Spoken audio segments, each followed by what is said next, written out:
Hey guys, welcome back to StatChat Sports. I'm here with Taylor as always. We're talking football again.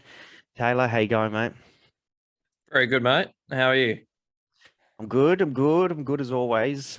I love enjoying these, mate. These are good fun. Um, Yeah. you know, coming into the tail end of the season, there's always plenty of talk about on both ends of the table. The title race is continuing to show us a bit of light, and the relegation battle is always interesting to look at as well. So I think moving forward, we'll probably touch on both the title race and relegation till the end of the season, just until it's anything can happen between those times. So it's always good to touch on. We'll starting at Liverpool because they played first. They beat West Ham 1-0, but it wasn't an easy game. They played pretty poorly, really. Yeah, West Ham carved out plenty of good chances, and it was kind of worrying from Liverpool's perspective that they were so easily carved out. Really, the Lanzini had a decent chance that he skied over the bar. Fornals had a decent chance. I think was it Antonio? No, someone was put right through. Mm. He just absolutely scythed straight through the defense and was put one on one with Allison, and it was pretty bad. Like, One off the I line know by Trent. Liverpool hold, yeah, that too. I mean, I think it was the Fornals chance that there was about three chances in that one stretch of play, and I think Trent had to. I don't think it would have got over the line, but he made that first clearance, then had to clear again, Yeah. and that way he basically put it out by the byline. Mm. It was just messy from Liverpool. I mean, how they got out of that with a clean sheet, for it doesn't tell the whole story. Yeah, no, you'd have to feel hard done by if you're West Ham, definitely. And in their quest for top four, it's a big dent. So even a point would have helped. Um, but it wasn't to be. I mean, credit to Liverpool, I suppose. They're the games where in a title race they kind of mean the most, where you can not play your best, but still manage to grind out 3 points, and they did. So um, credit to them as well, even though they didn't play the best. They did what they needed to get a win. So, um, and like I just said with West Ham, you'd feel absolutely gutted if you were them and supporters Yeah, of the club that you haven't walked away with a point. So, they fully deserve that point, and Liverpool need to consider themselves super lucky because they really didn't bring that A game there. It was a shaky performance, and in all honesty, it probably carried into Inter just gone. mm, We'll just maybe touch on that a little bit, but not overly convincing. I mean, um, they lost, but um, they Liverpool were probably unlucky to to to not score there. They hit the yeah, woodwork three times, but mm, still, not the clinical Liverpool that we've become used to for the greater part of this season. yeah, definitely not clinical in that game, but I still think they were the better side there. So, like you said, they lost. But I mean that it is what it is. At the end of the day, it didn't affect the overall aggregate of the result too much. But um, yeah, I don't know. Is it maybe just the sheer number of games starting to catch up with them? Like their Mm, squad is they've definitely got enough depth in their team now. Um, Besides maybe a few years ago, they probably didn't have quite the quality. The depth was there; it's always there, but the quality of the depth was not quite there. Um, but it kind of is now. But I'm maybe starting to think that all the tournaments and all the competitions that they're in, the games are starting to catch up to them a little bit. yeah, yeah. Well, battling on four fronts, it's going to happen. Mm, Um, Klopp has rotated fairly well, in my opinion. Um, I mean, Liverpool have been playing pretty great football for probably 6 or 7 weeks now. They've been on an absolute tear. So I mean, they're probably entitled to something of a down period. And I yeah. mean, we are talking about West Ham and Inter. This isn't Norwich and Mm, Brentford we're talking about. Like they're two pretty decent sides, and true. they've won 1-0 and lost 1-0. It's hardly disastrous. It's just not the 3-4 goal thumpings we're used to seeing. So it's not alarm bells. It's just hopefully it doesn't turn into a funk for him. Yeah, you make a good point there. You make a good point. Just jumping back to the game, the Premier League game, the clean sheet meant a certain Virgil van Dijk broke a Premier League record. Do you want to share a little bit on that? Because that's quite a feat, that is. Yeah, 60 Premier League games without defeat at Anfield. It's pretty huge. I must admit, I was unaware that it was actually in the Premier League only, and I saw that the loss at Inter, the loss to Inter at Anfield, and I thought, it's all over. But yeah, no, the record's still intact. Yeah, it's just shows what a man mountain he is, and just the way he leads that defense. It's Liverpool were crying out for a player of that stature probably since Carragher left. So he's just working wonders down back there. I think he has lost one Premier League game at Anfield, but he was on the other team, and that was when he was playing for Southampton. That's Southampton. Okay, yeah. No, that sounds about right. But of course, for Liverpool, hasn't lost. And I think there's something only like 6 draws in there too. The rest of them are all wins. So it's not even like, a majority of draws or something like that. We're talking probably 90% wins, 10% draws. Yeah. So he's massive to the side, really. Yeah, it shows a lot about him that he's what's he, a year removed from an ACL injury, and an injury that can derail players' careers, and he's come back to that form that made him a $75 million centre back, and it's just a real a remarkable feat. Definitely, I don't think he's quite hit the heights of maybe the Champions League winning season and or the Premier League season, but I mean, let's put it this way, he's probably as good as he can be coming off of that ACL injury. So, I mean, I've never had an injury like that, but I can imagine it would constantly be in the back of your head, like, I've got to be careful going into challenges in case I do it again, or you know what I mean. So, and he's made a few uncharacteristic Van Dijk mistakes at times, but he's not immune to it. So, but he's still been absolutely world class. So he's besides him and Diaz, he's easily still top 2 centre back in the Premier League for me. Yeah, for sure, definitely agreed there. Speaking of Diaz, Man City will be without Ruben Diaz for about 4 weeks, I believe. An injury that wasn't picked up in their thumping against Man United, unless I'm incorrect there. I don't think I am. I don't think he played there. So yeah, but I'll hand you over for this one because you got a little something on Man United's part too. Yeah, look, United where do they go from here? United have really dropped the ball. Rangnick, I don't know if he's really got control of this team anymore. There just seems to be just absolute unrest within that team. Rashford, only rumours at this point, but there have been rumours that Rashford wants out.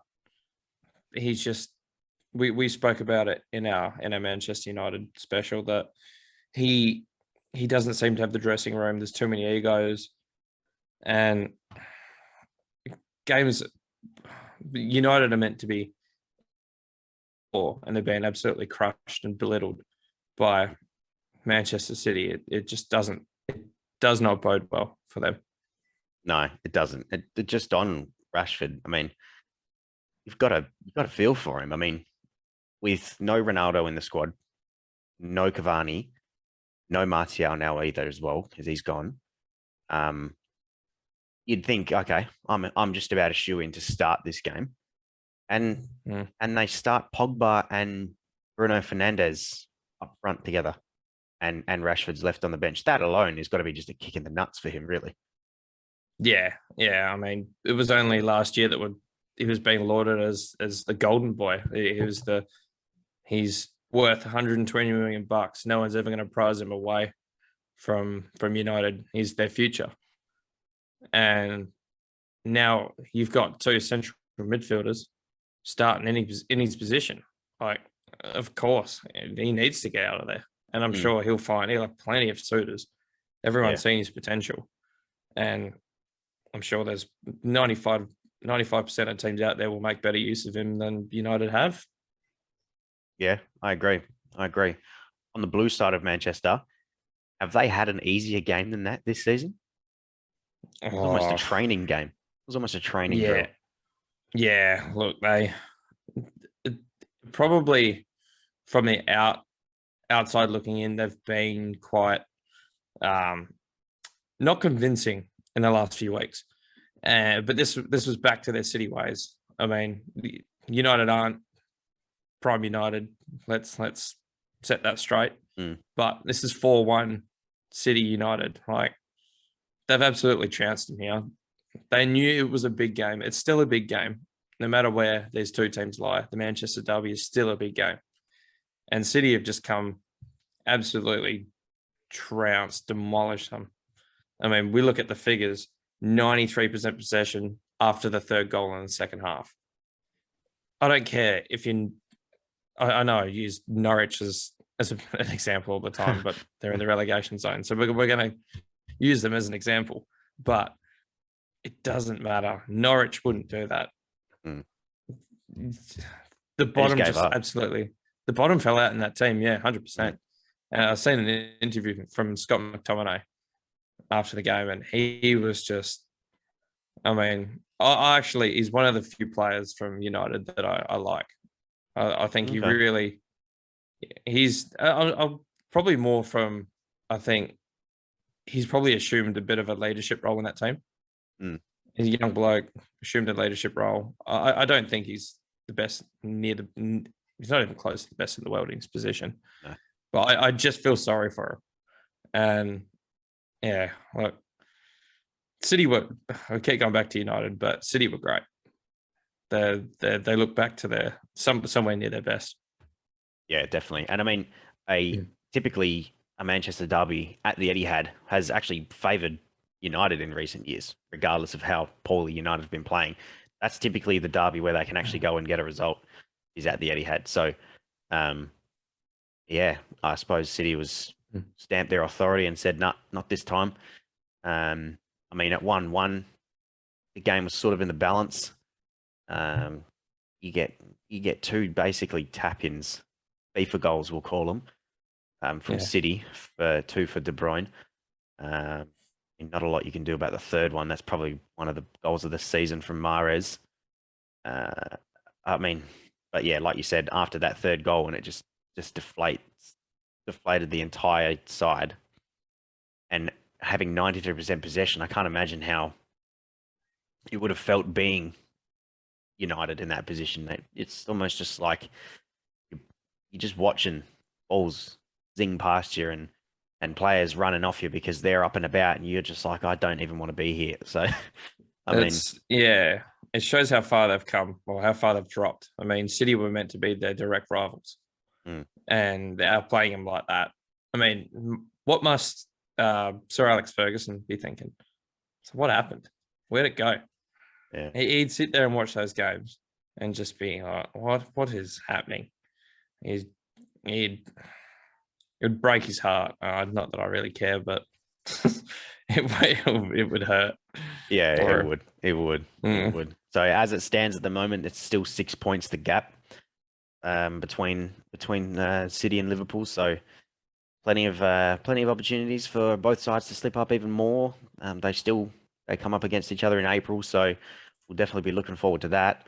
Might even do some sort of special pod for that particular match. So. We'll sort of see how it goes, but we'll keep a close tabs on the title race because it is what everyone sort of is following at the moment. I suppose that is unless your team is Burnley, Norwich, and Watford down in the relegation zone, because all three of those teams lost this weekend. Yeah, I mean, Burnley took an absolute hammering. I mean, yeah, it looked great in the first half. Maybe could they eke out a draw?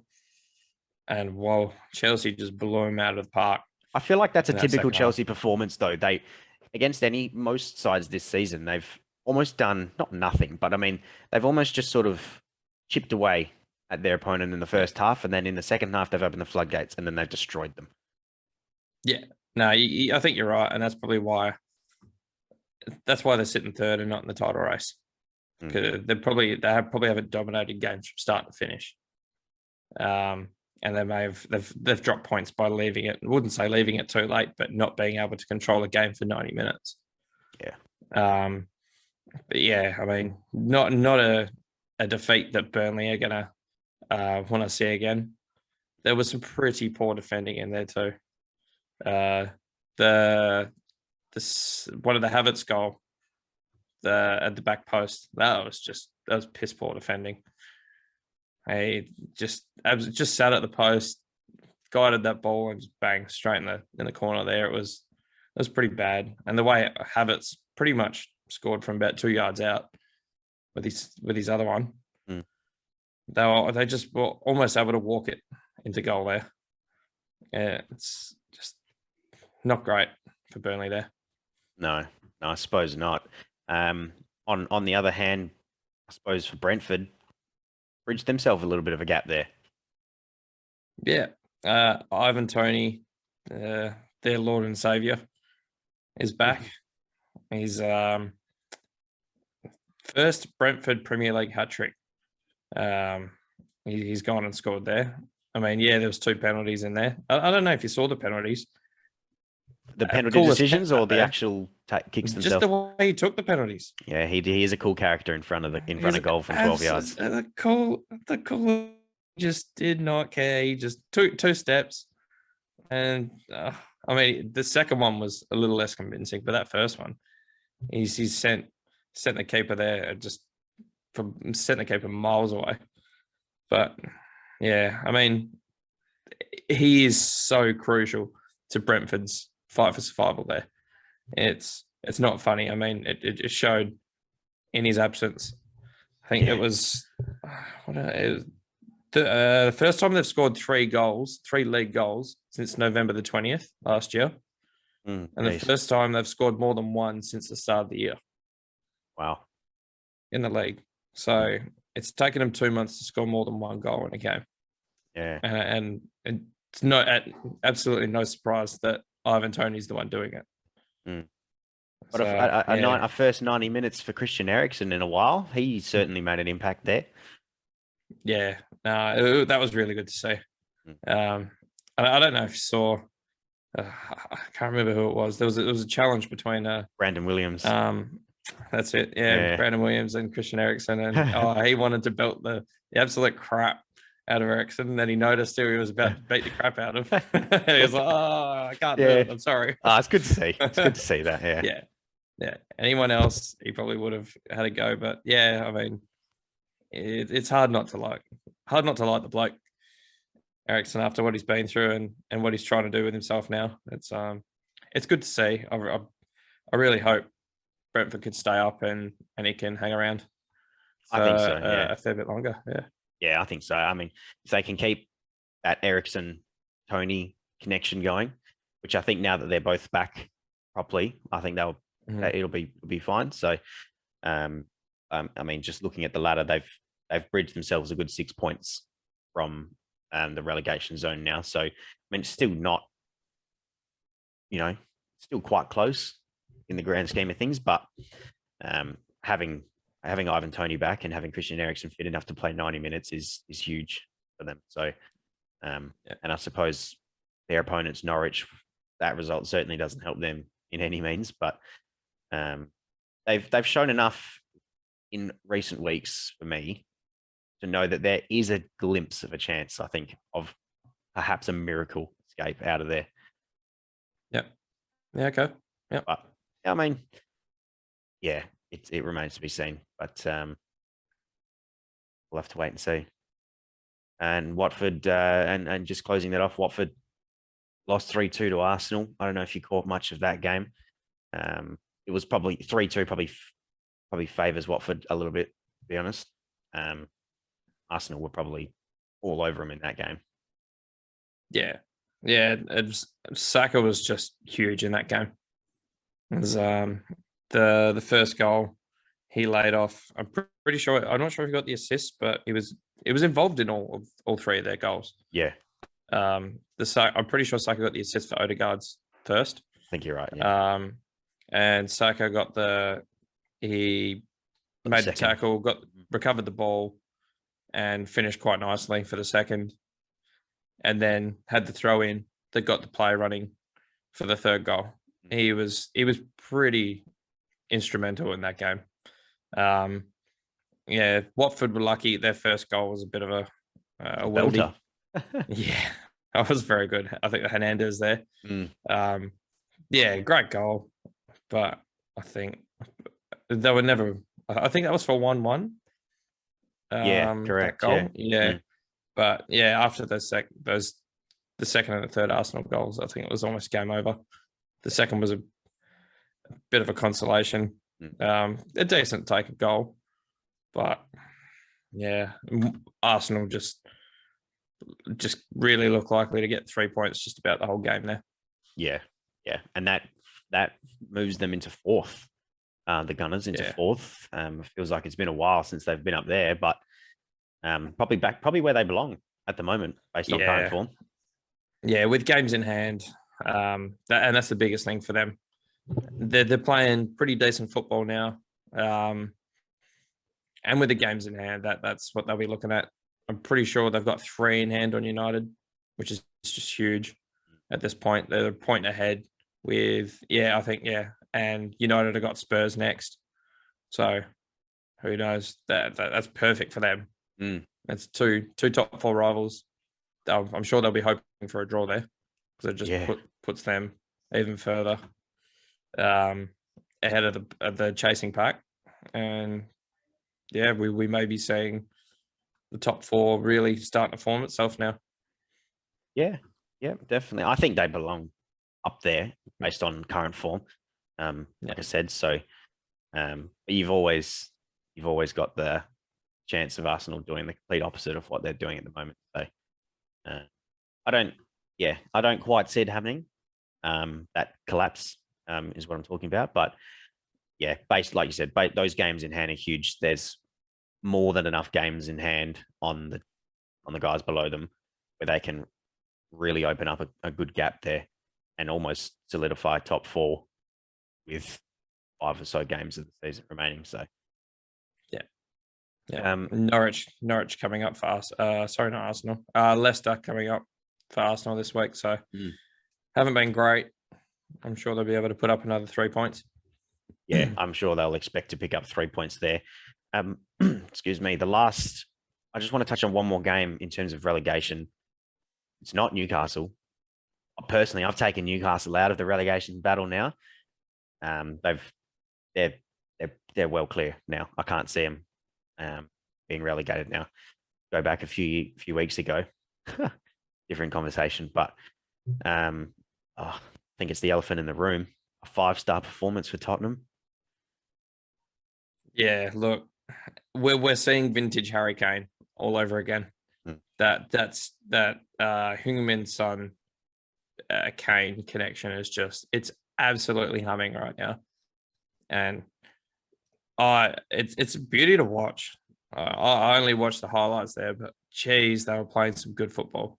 Yeah, they're just absolutely slicing. I'm not sure whether it was down to great Spurs football or whether it was just terrible Everton football, but they were just slicing through. If I can just touch on Kane and Son, we mentioned it a few weeks ago when they equaled Frank Lampard and Drogba's record for the most combination of goals and assists between 2 players. They have officially broken that record now. They've cemented themselves as the real dynamic duo of Premier League history now, and I don't see Kane leaving. I mean, I think, Tottenham aren't out of the top 4 race yet. I mean, Arsenal are the favourites for that fourth spot, but Tottenham aren't that far behind. And the way Spurs, they dropped points to Burnley the other week, but they've shown on their day that they can beat City. They're absolutely trouncing Everton. I think Tottenham's best is better than Arsenal, but they're just a little bit more inconsistent at the moment. Yeah. It's harder for them to put it together. That's the key for me, is their inconsistency for Tottenham. Is, they beat City, and then they lose to Borough in the cup, and then they lose to Burnley, and then it's just like, what the hell has just happened? And then they go and trounce Everton. It's like, where does, you know what I mean? There's just no consistency at all. Yeah, no, you make a good point there, and I think we've got roughly 12, 13 games to go in this season, and the games at hand, probably with Arsenal, probably mean they'll get it, and maybe Kane does leave. But looking now with Harry Kane's 2 goals this week, he moves into the top 6, I believe, for Premier League strikers and goals, all-time goals. He has, yeah. He's overtaken Thierry Henry. So his goals on the weekend took him to 176, and Henry was on 174. Henry did it in fewer games, more assists than Kane, but we're not talking about assists at this stage. But Kane has officially taken that number 6 role. He's only 1 goal off of Frank Lampard, his 5th. So there's no doubt he'll end up taking that probably next week. And I mean, I suppose the discussion here is Thierry Henry is highly regarded as probably one of the greatest strikers ever in the Premier League. So Kane has now taken his spot in that top 5 in terms of Premier League goals. He's going to overtake Frank Lampard. So let's essentially put Kane in 5th at the moment. Where does that make him sit amongst the greatest strikers of all time in terms of the Premier League? We've got, you've got Aguero, you've got Andy Cole, Wayne Rooney, and Alan Shearer all above Kane. Aguero, who's the highest foreign footballer in terms of goals in the Premier League, and then right at the peak, Alan Shearer. So, where can you see him eventually taking that peak, taking Shearer's crown, or just in general, where do you see him as maybe a little bit better than somebody else in that list? Or it comes back to what we were just speaking about before. Is Harry Kane hanging around, or is he not? Would he go to another Premier League club? Would he go to United? Would he go to City, who were courting him, as if the media is to be believed, more than 2 or 3, 4 times? Mm. He was courted in the summer transfer window. Personally, I probably see him. I think he can get to 2nd. I think he hangs around. He won't pass Shearer. In that 260 goals. I mean, basically, Kane's got to bang another 20 in for another 4 years. I don't see him doing that. He's 29 now. I can't see him getting to that threshold there. But in terms of where he sits all time as well in that list, it's a terrible metric to look at. But how many trophies has he won with Tottenham? Do you believe that becomes part of the conversation? It can. It definitely can. I mean, but at the same time, goals. We're looking at individual goals for individual players, and I mean, you look at the other players in that top 5 list, and they've all won numerous trophies with different clubs. But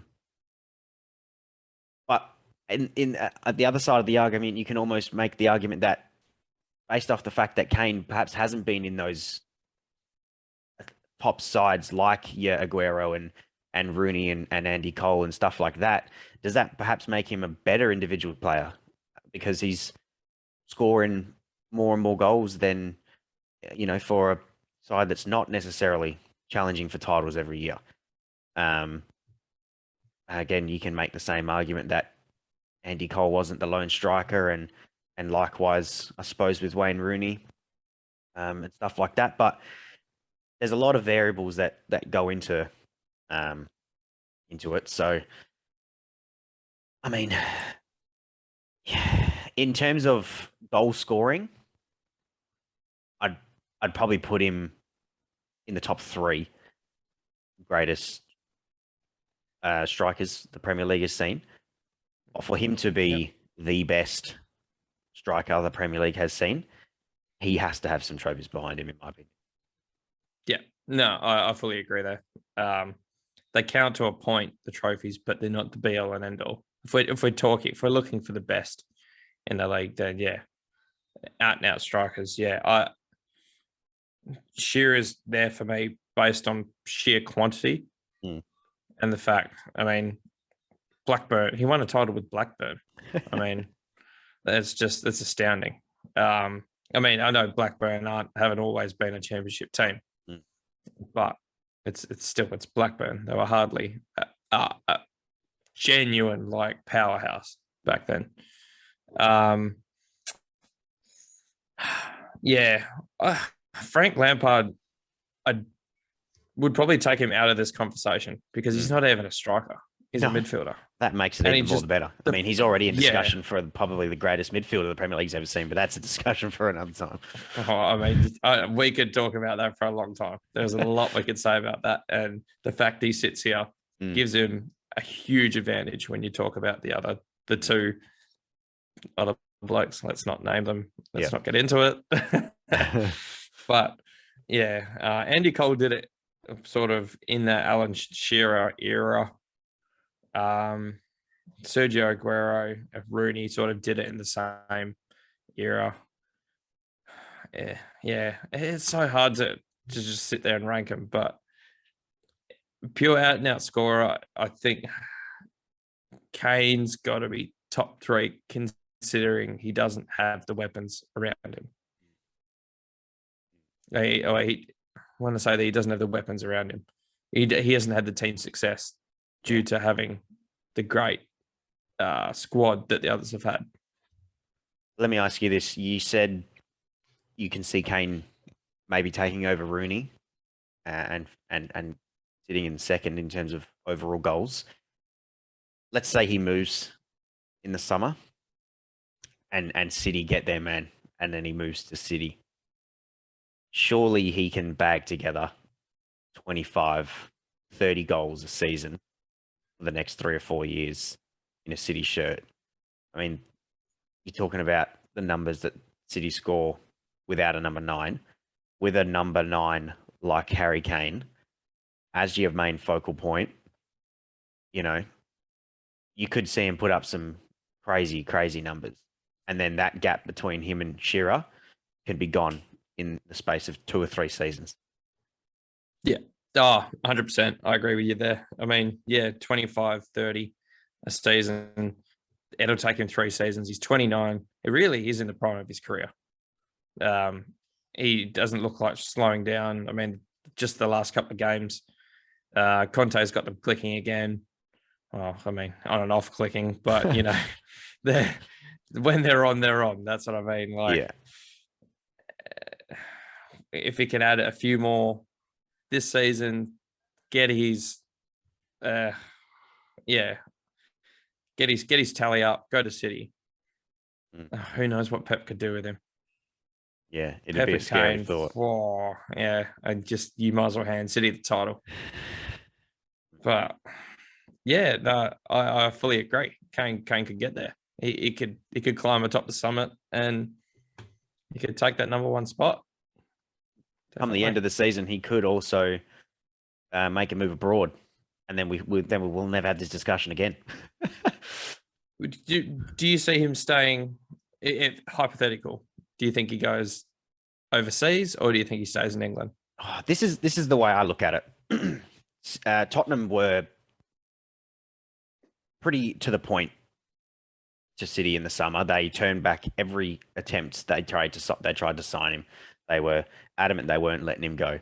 And in my opinion, Tottenham simply don't want to strengthen their opposition, which is fair enough. You don't want to give probably the best team in the country the best striker in the country. Yeah, that's just that you just don't do that. You know what I mean? So if he does move, if he does try to force a move to win trophies, you could easily maybe like I don't know, he could potentially make a trip to Bayern if Lewandowski moves on. I can't really see him going to a Real Madrid because I think if they don't get Mbappe, they'll go for Haaland. And I think Kane's just that little bit too old for kind of what they're going for at Madrid. Barcelona, why not? There's numerous of the big name clubs abroad, and it's not like he's not been his name's been thrown around to those clubs before as transfer targets. So, yeah, I could maybe see him either a Bayern or Barcelona. Maybe could probably be good fits for him, especially if Lewandowski goes from Bayern. He's almost a player for player swap in a way. They're very similar. Yeah. Yeah. And then over there, I mean, far out. You put him in a league with 2 or 3 powerhouse clubs. He's gonna have his way with 80% of the teams in those leagues. He'll be smashing hat tricks past for Dusseldorf and Schalke and Hertha Berlin. He'll be breaking records over there. Yeah, I mean, you got to. I have no doubt. Yeah, I mean, take nothing away. You don't want to take anything away from the quality of those leagues, but and I know it was in the Champions League, but look at Lewandowski, and I mean, he's at the moment he's probably the best number 9 in the world for me. He scored a hat trick inside 23 minutes against Salzburg in the Champions League. So, that's the level that Bayern are at least. So, yeah, I mean, but that to answer your question, he'll either stay for me, he'll stay at Tottenham and continue to win nothing, or he'll move abroad and attempt to win something outside of England. Yeah, okay. I see him staying in the league. I think the 2 main suitors for him are the Manchester teams. I mean, Chelsea aren't going to spend that money. I mean, they've already their finances are questionable now with the sale of the club and Noah Abramovich. Liverpool just aren't going there because he's not a Liverpool player, and plus they've already got 5 very good attackers in that squad. Yeah. United, I mean, they're pencil thin in their attack at the moment. That's why I can see them. Obviously, Champions League really hinges there. Kane isn't going. The only reason he's leaving Tottenham is to play in the Champions League, and that's a given. I mean, why would he leave Tottenham if they don't make it? Why is he going to go to another Europa League team? It just makes no sense. Yeah. United have shown that they're not scared of splashing cash. They're okay with that. I mean, it's got to stop at some point. But I think for a player of Harry Kane, if he does want to move, we are talking about a top 3 all-time Premier League striker. Probably in his prime, towards the end of his prime, or coming not into the twilight of his career. He's in his prime.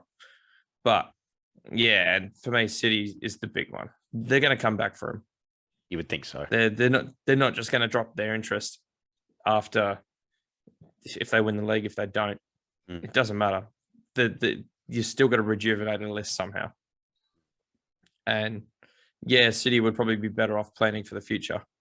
But while they've got Pep at the helm, what's the point? I mean, you're in win now mode with Pep. And like I just said, you want a top 3 Premier League striker. He's right there. Yeah. So, what kind of money would you be looking at for Kane? Like a fee? Yeah. You'd be looking. I think the rumored was about 150 in last summer. Yeah. Or something along those lines. It's minimum 120. And it's even with something of a down season. I mean, he may crush the rest of the season and finish with 20 goals, which isn't really a down season. 20 goals in any league is a pretty good return. But yeah, it's still Harry Kane. He's showing glimpses of what he can do, and if City want that extra little bit, I mean, that's the thing with City and teams at that level. You don't improve your squad by spending $30 million, $40 million on a player. I mean, that's why they went and spent 100 million on Grealish. Yeah. Because it's you've got to spend that money to make a great squad even better. And for City to take the next step and get a proper number 9 that's going to improve what they've got. I mean, they've got a plethora of goal scoring midfielders. But if they want a true number 9 in the absence or since Aguero left that they've lacked, it's 120 mil minimum. Okay, let me throw you this name as well. What about Erling Haaland for City?